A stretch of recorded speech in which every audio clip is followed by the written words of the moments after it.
Ըստ ազգային շրջակա միջավայրի գործակալության Վրաստանում ժամանակ առ ժամանակ անձրևները կշարունակվեն մինչև մայիսի 16-ը։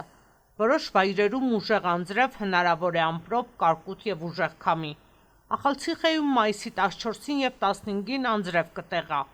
Օրվա ընթացքում օդը կտաքանա մինչև +11, +14 աստիճան,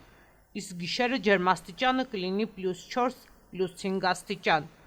Բոժումիում նույնպես անձրև կտեղա, ցերեկը ջերմաստիճանը կլինի +10, +13, իսկ գիշերը +3, +7 աստիճան։ Ախալքալաքում եւ Նինոցմինդայում եղանակը համեմատաբար կլինի ցուրտ։ Ախալքալաքում օրվա ընթացքում օդը կտաքանա մինչև +6, +12 աստիճան, իսկ գիշերը ջերմաստիճանը կլինի +2, 0 աստիճան։ Նինոցմինդայում տեղումներ չեն սպասվում։ Օրվա ընթացքում ջերմաստիճանը կլինի +5, +9 աստիճան, իսկ գիշերը կդիտվի +1, -1 աստիճան ցրտահարություն։